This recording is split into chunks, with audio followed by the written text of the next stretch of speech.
students, my name is Alisha and I welcome you to Success Blueprints. Last class में हमने ancient history of Madhya Pradesh के बारे में पढ़ाया था। इसमें हमने देखा था कि कैसे एंशिएंट हिस्ट्री स्टार्ट हुई, कौन कौन सी डायनेस्टीज आई, कौन कौन से एरिया पे उन्होंने रूल किया, किसको उन्होंने डिफीट किया, किसकी जो आपकी डायनेस्टी थी वो डिक्लाइन हो गई, वो सारी चीजें हमने लास्ट क्लास में देखी थी। Today we will be talking about medieval history which is a step forward to the ancient history। तो हम देखेंगे कि medieval history में कौन सी डायनेस्टीज आई, कौन सी सल्तनट्स आई और किस तरीके से रूलिंग हुई है उस पर्टिकुलर ड्यूरेशन में। तो without wasting any time let's get started with the video. Alright students, so let's start with medieval history of Madhya Pradesh. जब मैं medieval history की बात करती हूँ मध्य प्रदेश में, तो medieval history में बहुत सारे किंग्स, रूलर्स और एडमिनिस्ट्रेटर्स आपको देखने को मिलेंगे। ये स्टार्ट तब हुआ जब मुस्लिम स्टार्टेड एक्सप्लोरिंग मध्य प्रदेश। ठीक है, तो ये जो एज रही है, this is the age of sultanates, मतलब सुल्तान्स। तो यहाँ पे बहुत सारी डायनेस्टीज हमें देखने को मिलेंगी। Specifically 4 or more important: Ghori dynasty, Khilji dynasty, your Tughlaqs, and then came your Tomar dynasty। तो let's start। सबसे पहले जब मैं गौरी डायनेस्टी की बात करती हूँ तो मोहम्मद गौरी ने फाउंड किया था इस्लामिक स्टेट इन इंडिया। लेकिन जब हम सल्तनत एज की बात करते हैं तो कुतुबुद्दीन ऐबक जो थे, कुतुबुद्दीन ऐबक ने उसको स्टार्ट किया। He also initiated slave dynasty in India. 1206 से 1210 में ये रिप्रेजेंटेटिव थे गौरी के इन इंडिया। एंड जितनी भी लैंड जो है, जो टेरिटरीज जो हैं, जो गौरी कॉन्कर करते थे, वो सारी की ये ध्यान रखते थे। फिर ऐबक और गौरी दोनों ने मिलके बहुत सारे पार्ट्स ऑफ एमपी को जो है उस पर अटैक किया था। गौरी ने लोहांगा देव जो कि किंग थे उनको डिफीट किया और ऐबक ने चंदेल किंग परिमल देव को डिफीट करके कलिंगर फोर्ट को कैप्चर कर लिया इन 1202 में। इल्तुतमिश जो हैं उन्होंने मांडू, ग्वालियर, मालवा को जो है उन्होंने कॉन्कर किया। साथ ही महाकालेश्वर टेम्पल को भी लूट लिया, जो कि बहुत फेमस टेम्पल है उज्जैन में। इसके बाद आई खिलजी डायनेस्टी। खिलजी डायनेस्टी को जलालुद्दीन खिलजी ने फाउंड आउट किया था। इन्होंने मांडू को लूटा एंड अपना रेस्ट हाउस क्रिएट किया, कहाँ पे कंस्ट्रक्ट किया, ग्वालियर में। इसके बाद अलाउद्दीन खिलजी जो थे, जो कि एक बहुत फेमस रूलर भी बाद में बने, उन्होंने क्या किया, मानिकपुर के गवर्नर के तौर पे जब वो अपॉइंटेड थे तो उन्होंने उज्जैन और विदिशा के बहुत सारे टेम्पल्स को लूटा। लेकिन जब वो सुल्तान बन गए इंडिया के तो वो वापस एमपी में आए और उन्होंने कलिंगर, भिशला, चंदेरी, धार और मांडू को टारगेट करके उनको लूटा। इन 1305 जो उनके चीफ मिलिट्री चीफ थे ऐनुल मुल्क, उन्होंने मलहक देव जो कि मालवा पे उस टाइम रूल कर रहे थे उनको डिफीट किया। फिर बीच में तुगलक्स आए। तुगलक्स के बाद महमूद खिलजी II ने पूरा अपना इंडिपेंडेंट पावर बनाया मालवा पे और उसको इंडिपेंडेंटली रूल किया। लेकिन उसी टाइम पे किंग, मेवाड़ के जो किंग थे राणा सांगा, वो बहुत पावरफुली होके इमर्ज कर गए एंड मेदिनी राय को उन्होंने अपने बिहाफ पे पूरा मालवा के ऊपर कंट्रोल करने की पावर दी। खिलजी डायनेस्टी के बीच में तुगलक्स आए। गयासुद्दीन तुगलक जो थे वो 1320 और 1325 में आए। उन्होंने दमोह में अपना पैलेस जो है वो कंस्ट्रक्ट किया। ये हमें दिखता है भतीसगढ़ इंस्क्रिप्शन में। उनके जो सन थे जूना खान, मतलब मोहम्मद बिन तुगलक, उन्होंने चंदेरी को ऑक्यूपाई कर लिया था और मालवा को भी। तो इस टाइम पे वो कंप्लीटली रूल कर रहे थे। मोहम्मद बिन तुगलक ने कई चीज़ें कंस्ट्रक्ट करवाई। उसमें से काऊ शेल्टर यानी गौ मठ, वेल यानी कुआं और गार्डन जो है वो बहुत इंपॉर्टेंट या बहुत यूनिक थे। ये हमें देखने को मिलता है संस्कृत इंस्क्रिप्शन में। फिरोज तुगलक भी हुआ करते थे इस ड्यूरेशन में, जिनका जो रिलेशन था वो दुलानीपुर से था, जो कि अब सागर में है। इसके बाद जो पावर था वो गया तोमर डायनेस्टी के पास। ये तोमर डायनेस्टी के पास तब गया जब जो मुस्लिम रूल था वो यहाँ पे वीक पड़ने लगा।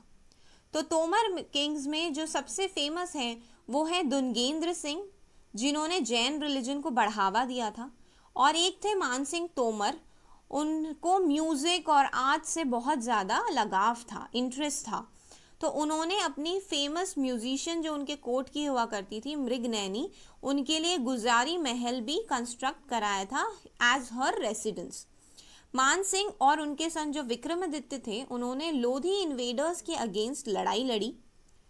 लेटर हुआ ये कि इब्राहिम लोधी ने क्या किया, जो ग्वालियर फोर्ट था वो कैप्चर किया। किसके रूल के टाइम पे? विक्रमादित्य के रूल के टाइम पे। लेकिन पानीपत वॉर जब हुआ तो विक्रमादित्य ने इन्हीं के फेवर में लड़ाई लड़ी। ठीक है, मतलब पहले दोनों में लड़ाई थी, लेकिन जब पानीपत की वॉर हुई तो दोनों ने साथ मिलकर लड़ाई लड़ी। जैसे ही तोमर डायनेस्टी मतलब तोमर डायनेस्टी के साथ टाइम चल ही रहा था कि मुगल्स भी एमपी में एंटर कर गए। किस तरीके से आए? बाबर ने मुगल डायनेस्टी फाउंड की इंडिया में। राणा सांगा, जिन्होंने, जैसे कि हमने उनको पहले भी देखा था कि उन्होंने किसको डिफीट किया था? महमूद खिलजी को।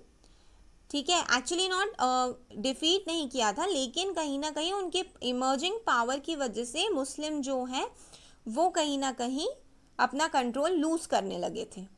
तो जब मुगल्स आए, मतलब जब बाबर आए, तो उन्होंने राणा सांगा को डिफीट कर दिया खनवा बैटल में, जो 1527 में हुई थी। और पूरा कंट्रोल जो है मालवा का वो किसके पास चला गया? बाबर के पास। फिर चंदेरी वॉर हुई 1528 में। इसमें मेदिनी राय, जो कि किसके बिहाफ पे मालवा पे कंट्रोल कर रहे थे? राणा सांगा के, उनको भी इन्होंने डिफीट कर दिया और उनको कहा कि आपकी जो दोनों डॉटर्स हैं उनकी शादी आप मेरे दोनों सन से कर दो, हुमायूं और कामरान से। बाबर ने कलिंगर फोर्ट को भी कैप्चर किया। हुमायूं जो थे उन्होंने मांडू पे आए वो सबसे पहले, किसके पीछे? बहादुर शाह के पीछे, जो कि गुजरात से आए थे। सारंगपुर में ये रुके क्योंकि इन्हें लग रहा था कि कोई वॉर होगी। लेकिन उस टाइम पे बहादुर शाह जो थे वो चित्तौड़ के जो फोर्ट था उसके ऊपर जिसे बोलना चाहिए एनसर्कल कर चुके थे, तो उस पे वो अटैक करने वाले थे। तो वहाँ की जो क्वीन थी, क्वीन कर्णावती, उन्होंने हुमायूं की हेल्प लेने की कोशिश करी, उनको रिक्वेस्ट किया कि वो बहादुर शाह के अगेंस्ट लड़े। तो उन्होंने उन्हें राखी प्रेजेंट की, जो इन्होंने डिनाई कर दी। फिर जो अकबर थे, उनके जो मिलिट्री चीफ थे असफ खान, उन्होंने गोंडवाना लैंड को इन्वेड किया, जहाँ पे दुर्गावती जो क्वीन दुर्गावती थी वो रूल कर रही थी। अब क्वीन दुर्गावती की एक छोटी सी जो डिटेल्स हैं वो मैं आपको दे देती हूँ। ठीक है, पहली चीज़ तो ये है कि संग्राम शाह करके एक रूलर हुआ करते थे, जो कि गोंडवाना के रूलर थे। ठीक है, उनके बेटे दलपत शाह से क्वीन दुर्गावती, जो कि चंदेल प्रिंसेस थी, उनकी शादी हुई थी। लेकिन बहुत कम एज में दलपत शाह की डेथ हो गई, जिसके बाद जो रूल था वो दुर्गावती ने उनके थ्रोन को लिया और वो रूल करने लग गई ऑन गोंडवाना लैंड और ग्रहमंडला पे। ग्रहमंडला जो है वो भी इन्हीं का लैंड हुआ करता था। तो जब वो रूल करने लग गई तो उन्होंने टेक केयर किया इन पूरे लैंड्स का, किसकी हेल्प से? अपने बेटे वीर नारायण की हेल्प से। दुर्गावती ने बहुत ज़्यादा ब्रेवली फॉट भी किया बैटल को, लेकिन असफ खान के अगेंस्ट फिर वो हार गई। एट द एंड उन्होंने जो है अपनी लाइफ सैक्रिफाइस कर दी by the act of suicide.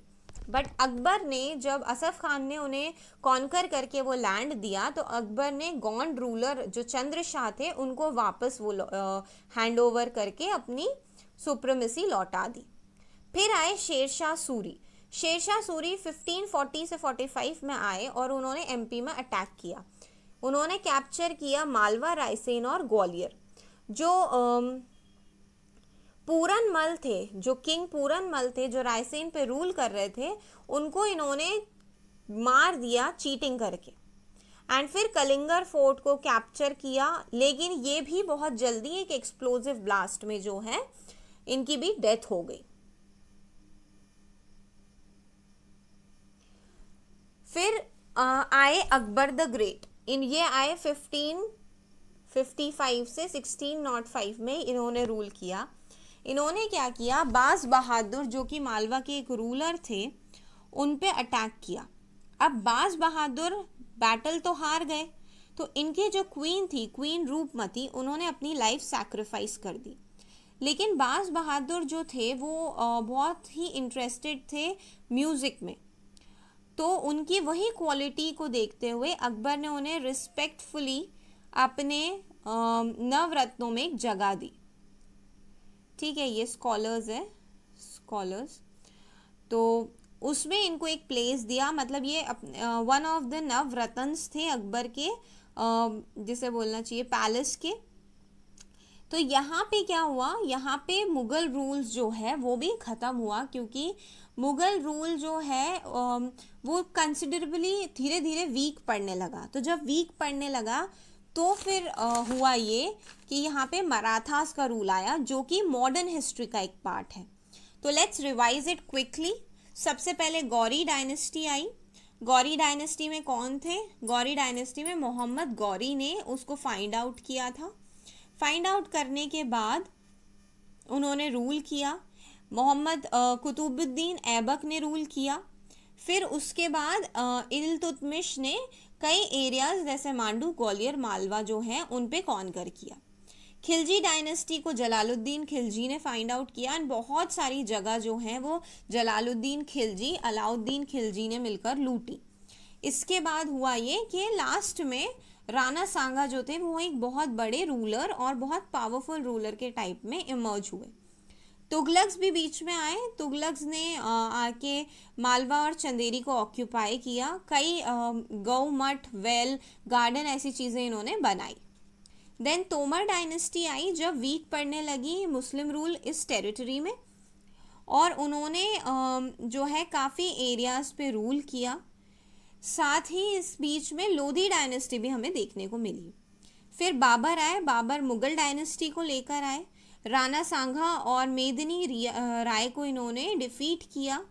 Humayun और कामरान जो कि उनके बच्चे थे, उन्होंने भी कई साल तक यहाँ पे रूल किया। इसके अलावा बहादुर शाह जो थे उनको भी हम देख पाए यहाँ पे।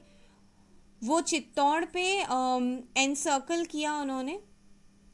इसके बाद हुआ ये कि जो अकबर थे उनके चीफ ने रानी दुर्गावती को हरा के गोंडवाना और गढ़मंडला लैंड को कैप्चर किया। इसके बाद शेरशाह सूरी आए। शेरशाह सूरी ने कई एमपी पे अटैक किया और मालवा, रायसेन और ग्वालियर पे अपनी हुकूमत जमाई। ठीक है, अपना रूल को वहाँ पे जिसे बोलना चाहिए इस्टेब्लिश किया। कलिंगर फोर्ट को इन्होंने कैप्चर किया, लेकिन ये भी बहुत जल्दी चले गए due to some explosive blast. इसके बाद अकबर आए। अकबर ने बाज बहादुर पे अटैक किया, और इसी ड्यूरेशन में क्योंकि वो बैटल हार गए सारंगपुर में बाज बहादुर, तो क्वीन रूपमती ने अपने आप को सैक्रिफाइस किया। लेकिन अकबर ने बाज बहादुर का टैलेंट देखते हुए, उनकी इंटरेस्ट को देखते हुए, उनको रिस्पेक्ट देते हुए नवरत्न में जिसे बोलना चाहिए एक प्लेस दे दी, उनको शामिल कर लिया। लेटर जो मुगल रूल था वो भी धीरे धीरे मध्य प्रदेश में वीक पड़ने लग गया। तो यहाँ पे हमारी मिडीवल हिस्ट्री भी ख़त्म हो गई। आई होप कि आज का सेशन आपको समझ में आया। मैं कोशिश करती हूँ कि सिंपल से सिंपल वर्ड्स में आप लोगों को एक्सप्लेन कर पाऊँ, प्लस मैं ये भी कोशिश करती हूँ कि आपको एक एक पॉइंट अच्छे से समझ में आए। फिर भी इन केस अगर आपको कोई डाउट हो तो आप कमेंट सेक्शन में मुझसे पूछ सकते हैं। बाकी नेक्स्ट वीडियो में we will be studying about modern history. If you like the video, अगर आपको वीडियो समझ में आया है तो please turn the black thumb blue and share it amongst your friends, your relatives, and keep preparing hard and keep focusing on your studies. Bye bye, take care. We'll see you in the next video soon.